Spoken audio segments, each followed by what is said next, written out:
All right, good morning, gentlemen. Today is the last two blot, as Hashem will cover of Eruvin. So we left off at the Mishnah on Kuf Gimel Amud Beis, a little bit short on, I guess, Friday's blot. Kuf Gimel Amud Beis. So we got to the Mishnah smack in the middle of Amud Beis. So it says, Kohen Shalaka Betzbo. If a Kohen, he has a wound on his hand, on his finger, he's allowed to go ahead and wrap around a reed, right, around his hand in the mikdash. And even though a reed, it helps heal, right, and we have a person should not do something that's healing on Shabbos, he might go ahead and crush medicine. It's a gzeira.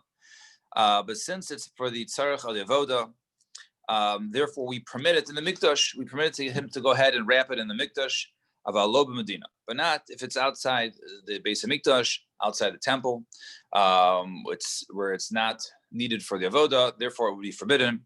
And however, if it's to go ahead and it's tied around, I guess, to help extract blood, then both of them would be usher from the isser of chayvel, which is a d'oraisa. So that was the Mishnah. So not only the Medina would be usher, but even b'mikdash, if it was to be chayvel, to go ahead and I guess make a wound, to take out the blood. So Zak the Gemara, Amrav Yehuda b'rei Rav Chia loishano elagemi about tziltzul katan havi yitur bigadim. So we're only talking about something, let's say, made of reed, but however, something such as a small little belt to tie around his finger or something, that would be also for a completely different reason, because of extra begadim, right? The Kohanim, they wear 4 garments, the Kohen Gadol 8, right? So therefore, this would be a 5th garment, and therefore you not be able to go ahead and put on this wrap, because this wrap is actually a 5th garment. Rabbi Yochanan Amar lo amru yitar begadim el b'makom begadim. V'ashlo b'makom begadim lo havi yitar begadim. Says, no, that which we say you can't wear an extra garment, extra bag, it is only in a place where you wear a begadim. But since, right, gloves was not one of the begadim, so therefore you wrap it around your hand, therefore, even if it's a small belt, therefore he would argue, Rabbi Yechon would argue with Rabbi Yehuda b'rei Rabbi Chia.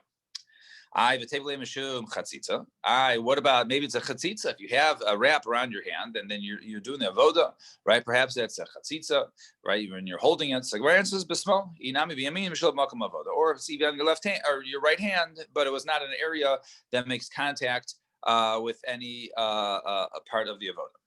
Upligi de Rava, and this argues with Rava, Damar Rava, Amar Rav Chizda, b'makom begadim. In a place where even one little string in an area where you do where the avoda would be a chatzitza. However,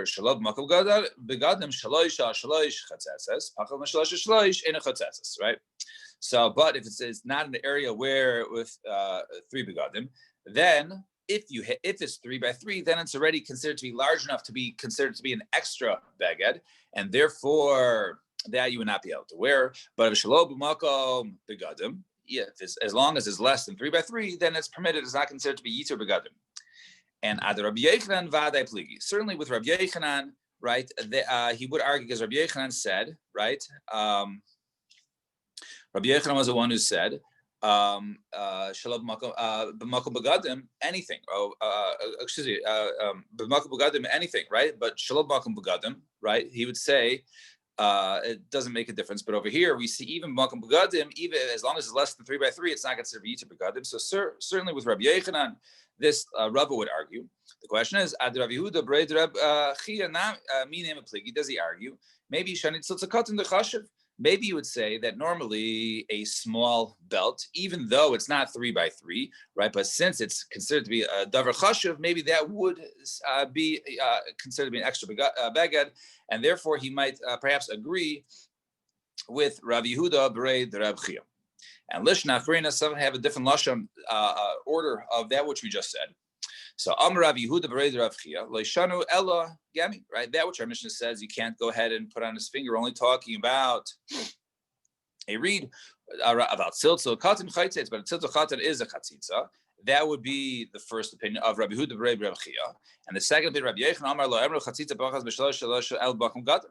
Rabbi Yochanan says, no, we're talking about that which you said is a chatzitza. It's only if it's less than 3 by 3, only the makom where you wear the beged. Aval shalom makom begadim, but it's an area, let's say in your hand where you don't wear begadim, right, top of the page. Then shalosh chatzetzes pachos mishosh shalosh ein chatzetzes v'hainu de Rav Rav Chisda. Then only 3 by 3 would be a chatzitza, but less than 3 by 3 is not a chatzitza, and that would be the exact same opinion of Rava in the name of Rav Chisda. So So let's say now that Rava also that he argues with Rav Yehuda Rav Chia. So our answer is no. Shani tziltzul katan dechashav. Maybe the tziltzul katan is different because it's considered to be chashav. The belt is considered to be something which is chashav on its own. It's not like a cloth which is large enough. Rather, even though it's small, right? It's not something to a small cloth because a small belt is considered to be chashav. Rabbi Yochanan adishminan gami lishminan tziltzul katan. But according to Rabbi Yochanan, who says that it also applies to a small belt. So why did our Mishnah teach gemi, right? Why are we talking about, right? Why didn't he say even at tziltzul katan, you can go ahead and do it? Because he holds that since it's small enough and shalom makom begadim be mutter to do. So Gemara says, no, milsa agavorche kamash malon de gemi masi. Now, wants to just teach you a side point that, that a reed is good. That is, what's it called? It helps heal. And since it helps heal, I was teaching you that little tip that for a wound for the hand, to wrap a reed around it has, I guess, natural healing effects. Fine.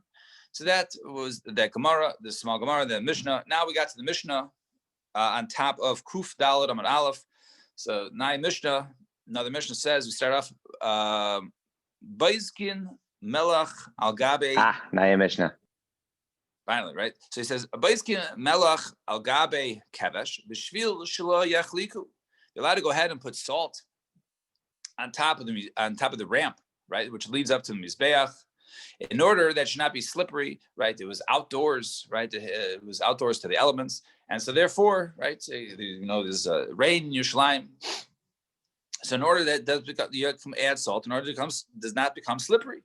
Umalin mibor hagayla mibor hagadol begalil b'Shabbos, right? And one is allowed to go ahead and fill in the mikdash from the bor hagola and the bor hagadol, right? These, I guess, two wells over there located by the mikdash, right? We're using one of the wheels to go ahead. I guess it wasn't a hard, it wasn't like you're pulling up the water of the well. It was something that you sort of crank, and therefore it's much easier. Despite that it's easier, however, it does make noise. But nevertheless, they're allowed to go ahead and do it on Shabbos. However, Meber Hakir b'Yantav. And from the Be'er Hakir, you're allowed to do it on Yantav, but they couldn't do it on Shabbos. So that was only a heter on Yantav for a need we'll see. But on Shabbos, that remained, since it was outside the Mikdash, this last one, the Be'er Hakir, therefore that was Aser on Shabbos, but it was Mutter on Yantav. So let's see the Gemara, Zak the Gemara. Ramile Rav Ika mi Pashrona l'Rav. So asked Rav Ika from Parshana to Rava, Tanan, Baizkim el Chagabe Hakevesh b'Shvil Shelo Yachliku b'Mikdash in Medina Lo. So our Mishnah says, as we pointed out, you can go ahead and put salt in the ramp in the Mikdash, but not other areas. It says if you have a chaser, right, a random chaser, not referring to the chaser of the Mikdash, or a random chaser outside the base of Mikdash, maybe tevim mardeba. You can go ahead and put straw on it. So we see that outside the Mikdash is even mutter to put something, so it's it's not slippery.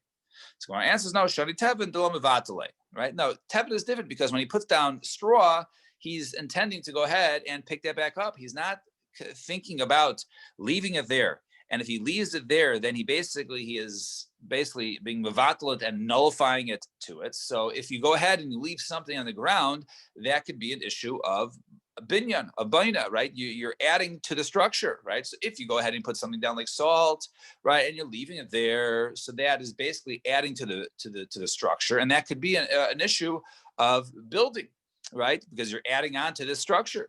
But since the straw over here, he's going to pick up the straw after the sun comes out and becomes dry again. So then he's not adding to anything because he's not nullifying it. He's just putting it there temporarily. So Amar le Rav Acha Berei the Rav Rashi Sahai Melech Hechidami. Eid Mevatli Kamoisif Abinyan. Understand the salt. If he's going ahead to be Mevatlit, he's saying, okay, I'm not going to use it again. Then he's being Moisif Abinyan. Then he's going to go ahead and add it to the structure.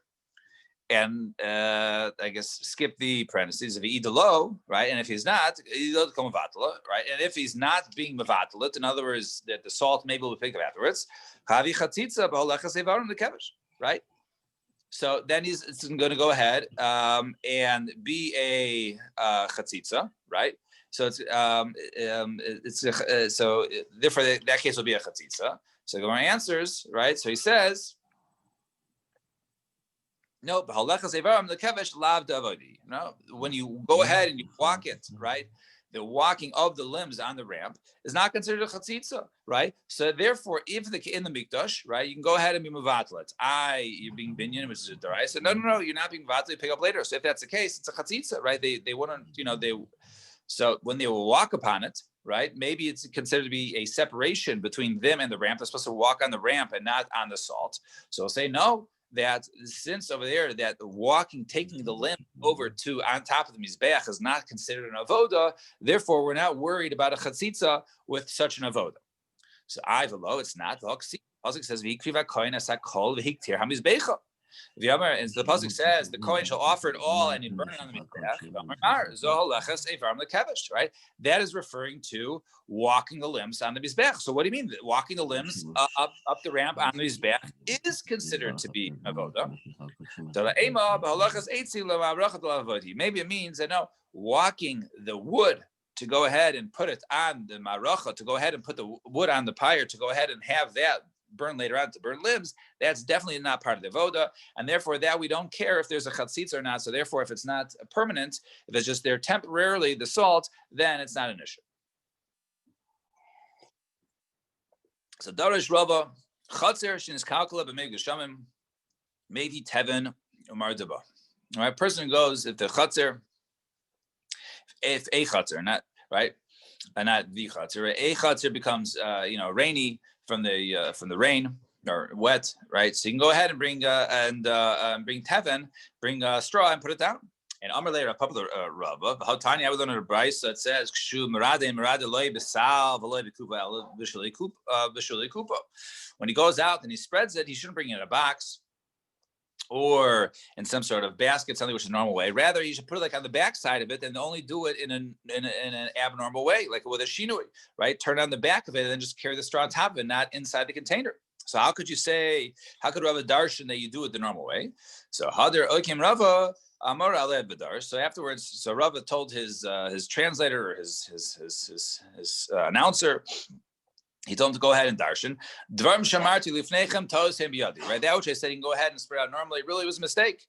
Baram, however, kacham mishum Rabbi Eliezer, kshehu merada ein merada loy besav loy bekupa ela b'shulei hakupa. Rather, when he goes ahead and spreads it out, he shouldn't go ahead and spread it from a basket or from a box. Rather, go ahead and do it from the outside of the box. And therefore, since he's doing it with a shinoi, therefore it's less problematic to go ahead and spread out the straw.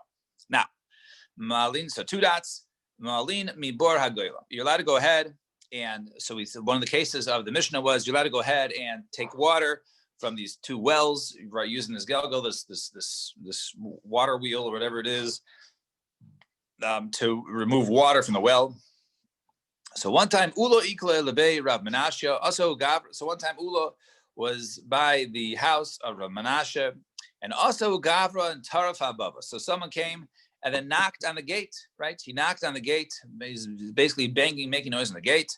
So what do you say? Amar, man, hai, litchol gufe, to call machal shabasa, right? So it says, let this person be mechalel, right? Who is being mechalel Shabbos? In other words, since he's not acting appropriately on Shabbos, he's making music, he's knocking on the door, right? Making a lot of noise. So too, he should be profane, just like he's profaning Shabbos. Why is this usher? Why is it usher to make any sort of noise? I thought only to make musical noise is usher, right? Just to make noise, stamp, to go ahead and knock, right? Why is that usher, right? I thought just, to go ahead and make some sort of musical notes, right? That would be usher, but why is regular? So, Eisvei Abaye says, regular noise is not okay. So you're going to differentiate between making noise versus making music, right? We'll call it making music, right? Making music is something with a musical note, and making noise is just stop noise. So mali midyofe umatifin me'arek l'chol b'shabbos, right? Two things. One is mali midyofe. One is allowed to go ahead and basically make a siphon, right? You suck from one tube, right? I know when you guys were in high school, right? When you're low on gas, right? You guys used to go ahead and siphon gasoline into your cars. But over here, one is allowed to go ahead and siphon from one container to another in order to take the contents from one to the other. All right, that's one point. And the other point was they're allowed to go ahead and basically make this sort of like dripping mechanism. They used to go ahead and I guess drip water on a pan, and they would have water container on top of a lot of holes, but it was covered on top, so there wasn't air, so the water wouldn't, just all drop out of the holes. Rather, since there was no, air for it to come out, it would only drip and it would make noise, right? And we'll soon see that was used for a chola. But we said that you're allowed to do that for a chol on Shabbos. So chola in very low, right? So only for a sick person and not for a healthy person, you can make this noise maker. So heichi dami lav denim v'kabay is not someone who's sleeping and he wants to be woken up, right? So shmamina uled de kol iser, right? We see over here that making noise, right, to go ahead and wake him up, right, is only mutter for a sick person, but a person who's not a chayla, you can't go ahead and make this noise, right? Like this type of alarm clock or whatever, right? You can't make a noise on Shabbos. So Gemara says no, lo. The tier of the name. No, the guy he's up and he wants to go ahead and fall asleep. The mashmiya kikola the mizyume, right? And therefore, right, he's really wanting to go to sleep, and the noise that it's making, right, is sort of like music in order basically to give him the ability to go ahead and fall asleep, right? This, you have like on your phone. Some people want the sleep mode. You have the, what's it called, the white noise or whatever it is behind you, right? So it's make noise, but it's not, the rain falls or whatever it is, right? So that instrument, even though it was used to fall asleep, the point of it was used to fall asleep because it would make noise to fall asleep. Therefore, that noise is not just stam noise like banging, that's more like a musical noise, right? Something which would, help someone go to sleep. So therefore, that was more like music, and that's why that was permitted for only a chayla and not a healthy person. So kasha. One is go ahead and watching his fruits and herbs that or his field, right? So the birds and other animals and should not come ahead and attack or his gourds from other animals. Mishamer kedarko b'Shabbos uvalad shelo yisapik. Right, a person allowed to go ahead and guard on Shabbos, allowed to watch it. However, on the condition that he doesn't go ahead and clap his hands to scare away, right? Or I guess hit his chest. Or dance, or jump out, or do anything. So my time is not because you can't make noise, because making noise is usher on Shabbos, and this is not done in a musical way. This is done to scare away the animals, right? To make a noise, right? You clap. So Amar Rav Achavar Yaakov, no, Gezerah Shema Yitol Tzura. It has nothing to do with making noise, right? Dancing is only making noise. It has to do with the fact that if we allow you to go ahead and watch it in the normal way that you normally do, i.e. clapping or making noise if an animal is coming, then you might come do other things which you do during the week, which is basically, take a rock and throw it at. We don't want you to go ahead and take a rock. So therefore, we'll tell you not to go ahead and also clap, but it has nothing to do with making noise in a non-musical manner, because we're assuming that making noise in a non-musical manner is still mutter. That women used to go ahead and play certain games, I guess, with nuts and fruit on the ground. So my time allowed to call the right? What they used to what was it with the with the five little things in it, like not jacks, but whatever it is, cuts, right? Well, yeah, right. Kugelach. Right, kugelach. Like kulach or whatever it is with the nuts, and they would play it on the ground. They would also, right? So isn't it not because they would make noise while doing it? Isn't that the reason why that's aser? So lo dilmas gumos, right? No, they might come to go ahead and smoothen the ground. Let's say it was uneven. They wanted to go ahead and play over there, right? And so therefore they would smoothen the ground, and therefore that was the gzer. Nothing to do with sound. So therefore we don't have a proof whether to make even regular noise is usher, only music is usher, but not to make noise. And if you don't say the reason over there was the reason why it was usher, has nothing to do with sound or noise. Rather, it was because of smoothing the ground.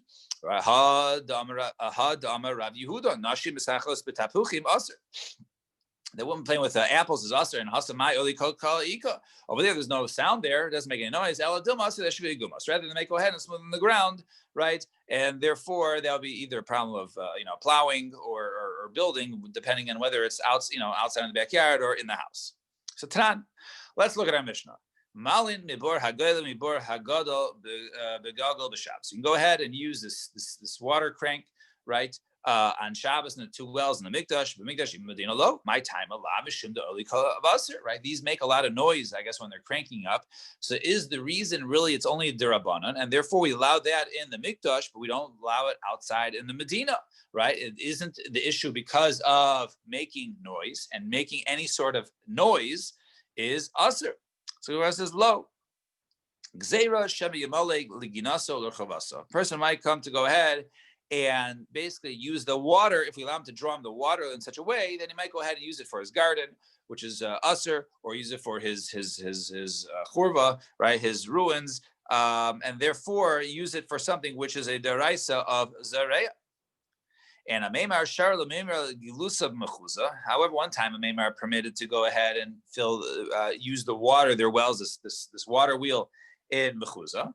So Amar, he said, my time it goes to Rabbana and Shamim because people might go ahead and use it for their gardens or their churvas. However, over here in Mechuza, there are no gardens, right? There are no churvas. However, Kevan deka Chaza deka. However, since once he saw that Tarabe Kisna, he saw they used to go ahead and they soak their flax in water. So therefore he says, they might not use the water for watering areas, but they might use it for soaking, then he asked her for them. But we see over here that the whole reason of the Isser was not because of making noise, nothing to do with making noise, because l'chayra, making noise, as long as it's not musical, is mutar on Shabbos. The issue over there was they might go ahead and draw the water and then violate the Isser of Zareya of watering the lawn and having it grow.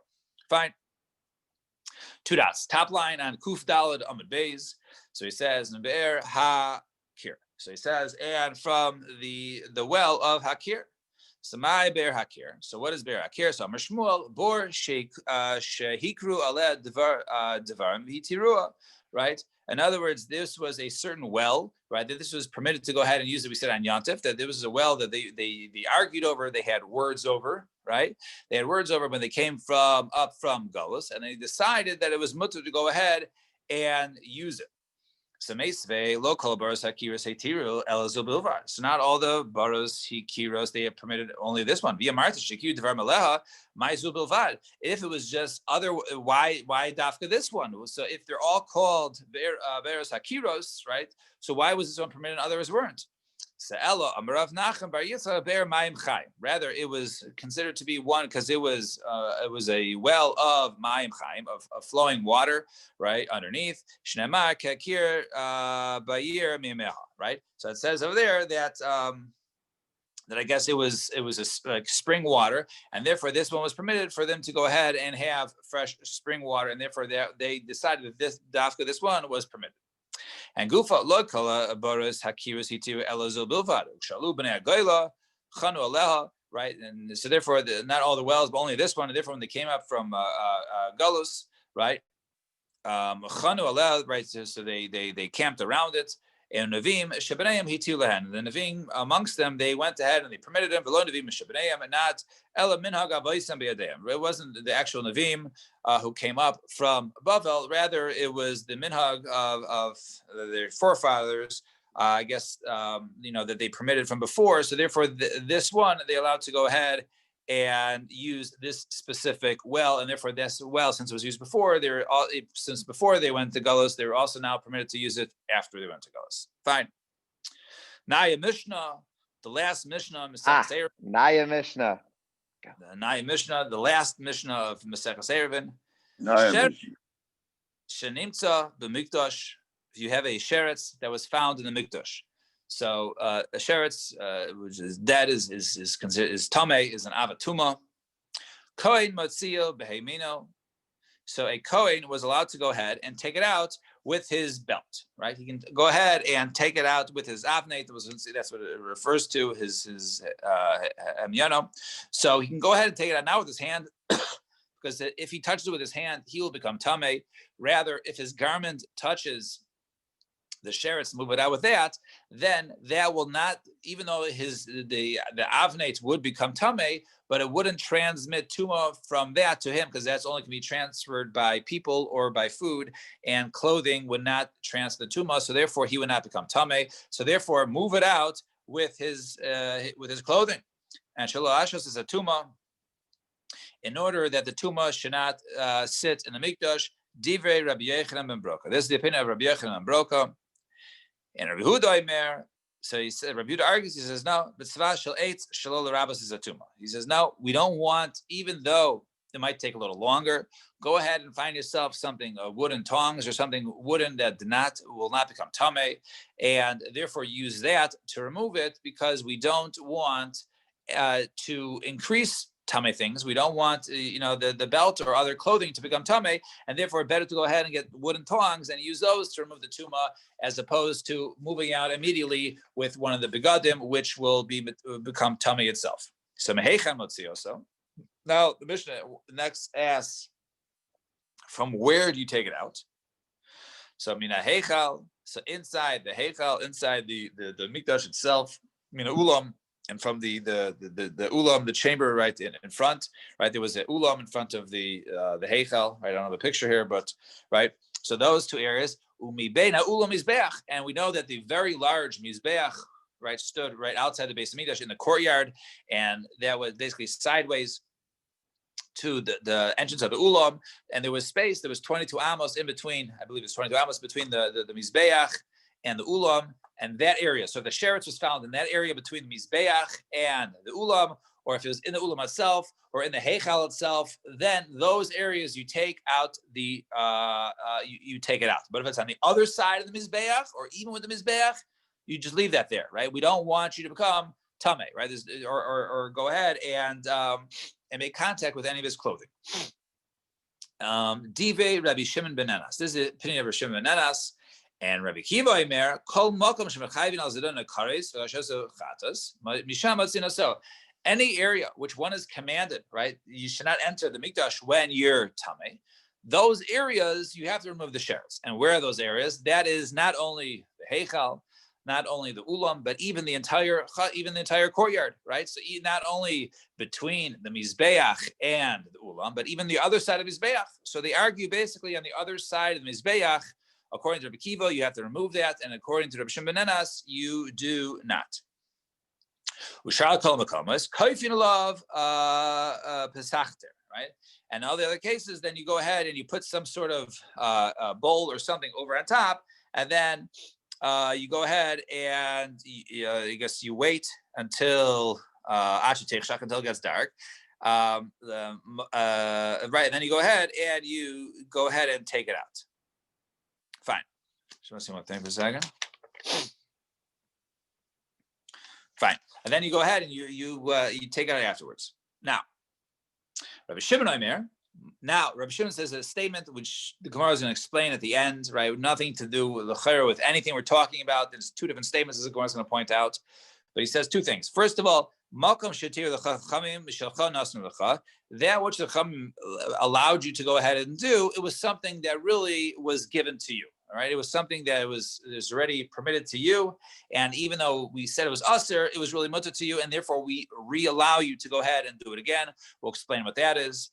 And shelo yitir lecha ela mishum shvus, and that which they permit to you is only because of a shvus, not deraisas. And we'll also have to see what that is referring to. But this statement of Rabbi Shimon has nothing to do with what we're talking about in the machlokes about the sheretz, about how you take it out and from where you take it out. These statements of Rabbi Shimon is something completely different. So let's see the Gemara. Zak the Gemara. So Amar Rav Tavi Bar Kisna Amar Shmuel Hamachnis Tamei Sheretz Lamikdash Chayiv. One who goes ahead and brings something which is a Tamei Tumas Sheretz, is chayiv. However, sheretz asma pater, right? Something which made contact with the sheretz which became tamei, one is not allowed to go ahead. Let's say you have a kli, right? That came in contact with a metal kli or something that came in contact, a knife, right? Came in contact with a dead sheretz. So that you cannot go ahead. You're chayiv for bringing that into the mikdash, but the dead sheretz itself, which is the avatuma, you're pater for it, right? Which is actually seems opposite, right? Doesn't make any sense, not logical. So my time, what's the reason? Let's look at the psukim. So the pasuk says, mizachar ad nekeva tishalechu, right? From male to female, you should go ahead and send out.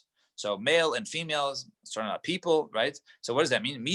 Lo tahara b'mikvah. So no, what is something that you can't go ahead and bring in? That's something like humans, right? Which have a way of becoming tahor, right? Yatsa sheretz shein lo tahara, excluding a sheretz.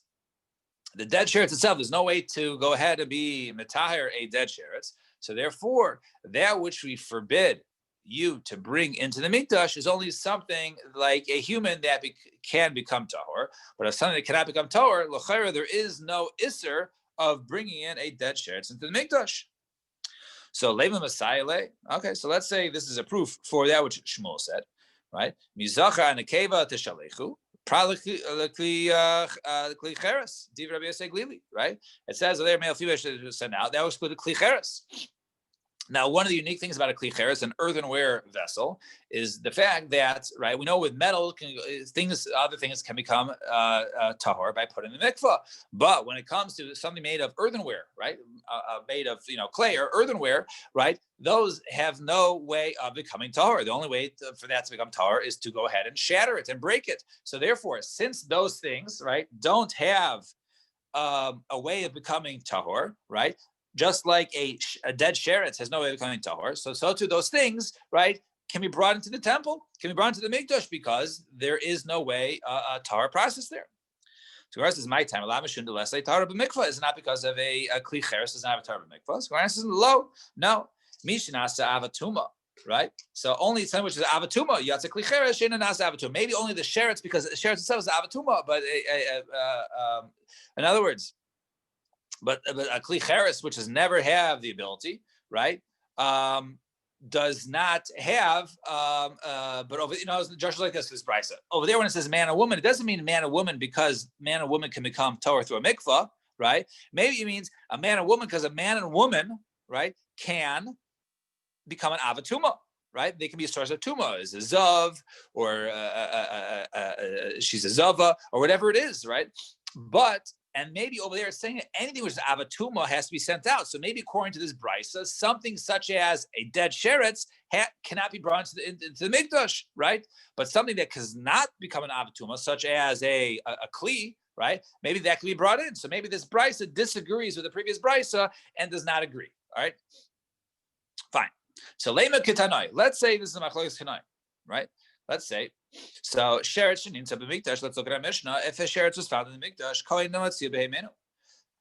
A kohen should go ahead and remove it right away with his belt, right? Shalolish is a tumah in order that tumah should not go ahead and say the divrei Rabbi Yochanan ben Broka.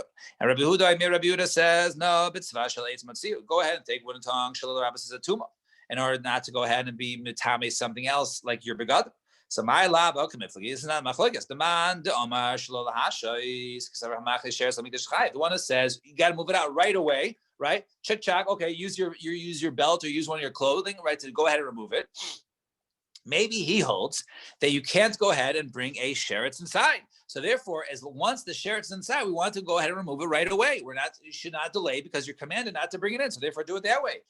And Uman Devar Shalol Rabos, and the one says, no, go find yourself wooden tongs, even though it will take you a while to go ahead and get it and then bring it out. He holds one who brings the sheretz in the mikdash is potter. So our answer is low. Maybe that's not the case. The Kuli Alma Chayiv. Rather, everybody holds both. Rabbi Yehuda and Rabbi Yochanan ben Broka both hold that you bring in a sheretz, you're chayiv.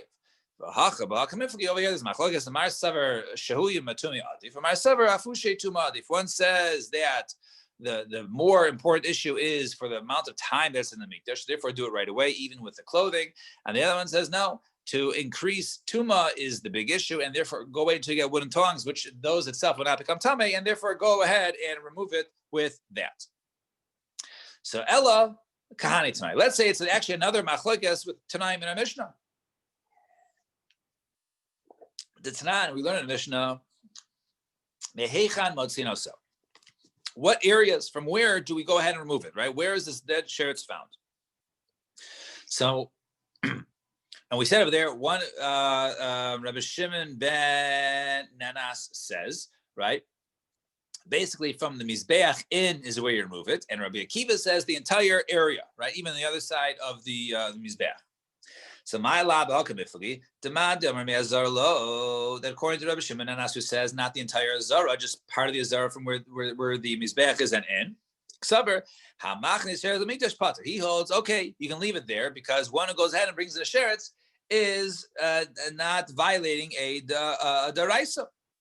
And no one says no. According to Rabbi Kiva, who says that you have to remove an entire azara, he says you bring a sheretz anywhere into the azara, you're chayiv, and therefore you go ahead and even remove it out from that area.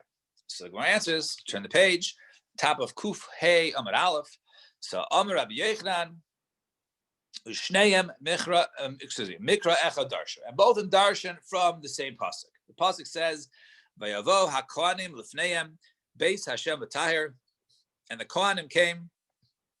And this is referring to when they came back and they wanted to go ahead and clean out all the different geshkas and avodah zarah that was left there, and from the tuma that was in the base of mikdash. So it says they came in the inside base of Hashem to go ahead and purify it. Vayotziu es kol hatuma asher matzu b'heichal Hashem, and they moved all the tuma that they found in heichal Hashem, l'chatzer beis Hashem, out to the courtyard. And then the Levim took it from there in the chatzir. They took it from there outside. Now, Mar Saver Midishtani Bazar Levim, by the fact that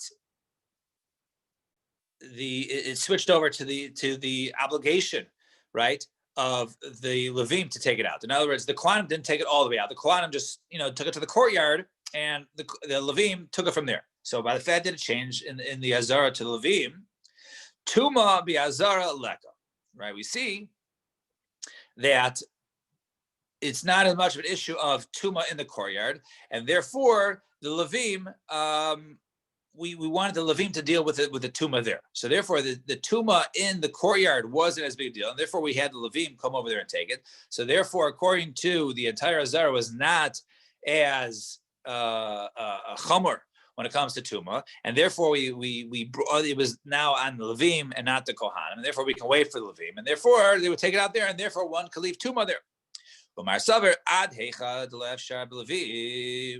So the other, and then Rabbi Kiva would say up until the area where the levim can't go, mafki kohanim, the kohanim go ahead and take it out. But now once that the Kohanim can no longer, right, use Pasul Levim, then you can go ahead and the Kohanim, the Levim will take over from the Kohanim and take it out. So therefore, according to Rabbi Kiva, right, it was the entire area of that there was the entire area was tameh for the Kohanim, and therefore, in order that any tuma anywhere throughout the Azara, the one is commanded to remove any of that, and therefore, according to Rabbi Kiva, finding a dead sheretz anywhere, even on the other side of his back, would have to be removed. So Tanur Rabban. I have a question. Yeah. The getchka itself makes people tameh. The avodah zara. I believe a touching of avodah zarah, I think, is mitame. Okay, so why would the Kohanim be allowed to touch it whatsoever? Because they would make themselves tameh, and they're right there. They were inside. There was no other way to go ahead and to clear out the idols. Someone had to go there, and the Kohanim were the only ones who were permitted on the inside. So the Levim couldn't go inside. So what in the ulam? There. What is it? Yeah, because even Levim can go into the Azara. Right, but it was also in the Heichal. That the Kohanim can take it all the way out to the gate, and then the Levim take it from there. Right. Well, that's what happened there. The Levim took it from there, right? Yeah, but they didn't want other the Kohanim. Levim could even take it from the Zara. But that's what they did. That's what it says over there. V'yetzias kol to Hashem lechatzin. Right. They took it out. Right. They took it out into the courtyard. Oh, Yeah, the chutzner is the Azara here. took over. Right. Yeah. It doesn't mean they took it out. It was even by the area by the Mizbeach is where they took it out there. Right. Okay. So Fine. that can make people tamei. Right. So Tanur Rabbanan. Hakol nichasin behechal livnais l'saken l'haitzi asatuma. Anybody can come in to enter into the heichal to build, to fix, and to remove tuma. Umitzvah b'kohan. However, it's preferable to go ahead and have the kohanim do it. And if there's no kohanim there to go ahead and to do the appropriate repairs, then go ahead and have a Levi. And if there's no Levim, then have a Yisrael go ahead and do it. However, right? But these are only talking about people who are Torah. But if they're Tamei, even if it was a Levi or Yisrael, they would not be able to go ahead and do it. And Omar Rav Huna, Rav Kahanim, Messiah Kohanim. So Rav Kahana, he actually sort of, he helped, he uplifted, he supported the Kohanim, right? The Tani Rav Kahana, we talk Shanamar Ach El Parochas Lo Yavo. It just but it says Ach, the word Ach, which as soon as you how to touch it, says to the Parochas, you should not go ahead and enter, right? You might think that Kohanim, right, who are Bali Mumin, who have some sort of blemish, some mum, can't go ahead and enter between the ulam and the mizbeach. La'asa is rikuei pachim, to go ahead and fix the plates or do something. Tamaloimar ach. Therefore, it says the word ach chola, right? To go ahead, it says to qualify. It says no, even Kohanim who are Bali Mumin, they can go ahead in that area. So now they're permitted to go in the areas. Tamaleimar acholak. A mitzvah b'tmimim, right? Therefore, over here it's a mitzvah to go with kohanim or tmimim. However, ain't sham tmimim nechnasim bali mumen. But if there are no kohanim who are tmimim, who are pure without any sort of blemishes, then you can have a kohen. Better to have a kohen to go there versus a Levi who's not a balmum, right? So better to nechnasim bali mumen and mitzvah b'taharim ain't shadar nechnasim tmei, right? But if there is no someone who's not, I guess over there, so he says if there is no tamimim, then you have a balmum, and over there it's only if then they should be tahor nevertheless. So if there's no one tahor, then you should go ahead and have even a kohen who is a balmum and tell me he should go ahead and do it. And the kohanim in Yisraelim no, but over there this only qualifies kohanim not Yisraelim. So over here, according to Rav Kahana, right, he says kohen without a blemish is the best. Then a kohen with a blemish, as long as he's tahor, and if he's a kohen who is a tahor, then even with a mum he should go. Only afterwards a kohen who is a balmum and tamei goes next, and then after him comes the Yisrael. So according to him, he uplifted the kohanim. Basically, everyone comes in and works in an area between the ulam and the mizbeach before any type of kohen before a Yisrael. See, tamei ubalmum. What about if you have a kohen, one kohen who's tamei, one who is a balmum? Which one should head and go in? Better to have the tamei go in. Why? Because if he's performing avodas tzibur, we know that avodas tzibur is daicha tuma. He can go ahead and perform something on behalf of the masses, and therefore that would be permitted. And therefore, he's able to go ahead and do the avodas. So therefore, maybe it's preferred that he goes in. And Rabbi, remember, between the ulam and the zbech, and Rabbi Elazar Aimer, balmum nichnas no balmum. Why? Because he cuts him, right? Since he's tahor, even though he has a mum, he can still catch him. Therefore, it'd be permitted for him to go ahead and do it. Fine. Now, the first statement of Rabbi Shimon we'll discuss. Rabbi Shimon Omer v'chulei. So Rabbi Shimon says, going on that which he said, that which was given to you, right? The lashon was. Mokom shetir l'chachamim mishachan asna. That which the Chachamim permitted you, that was always yours. So what was that going on? So Rabbi Shimon Heichakai. So what's he talking about? So he says Hasam Kai is going on here. Says it's now that in the Mishnah, Misha Hichshi Chusatzchum. Person, let's say, is about to start Shabbos and he's all the way far away on the road. And he wants to go ahead and travel 2,000 amos, and his 2,000 amos is just 1 amos short of the town, right? Because if the town was within his 2,000 amos, he'd be able to go ahead and go in the town and have the entire town. But if it's just outside the afilu amachas lo yikanes, he shouldn't go in. However, Rabbi Shimon Aimer afilu chamesh esrei ama yikanes. Even if you're 15 amos, go in. Don't worry about it. We don't care that much. Why? The fishein hamashacha is mamsein as samidos, right? Because when they used to go ahead and measure outside the tchum of the city, the 2,000, they didn't do 2,000, right? They did, 1985. They didn't do full measurements because they were nervous that if they do exactly 2,000, someone might take a step over this and that. So therefore, they didn't want to put exactly 2,000. They shortened the area a little bit. So therefore, if you were very close to it, really, that was good. That just the Chachamim didn't do it. So therefore, Rabbi Shimon says, really, you can have that actually. If you're an amma away, even 15 amos away, you can go ahead and go there. Why? Because that which they really originally told you, they were being more stringent. So therefore, that which we're going to permit you, really, you already permitted. That was within your rightful 2,000 amos. We'll just, we didn't want to tell you before.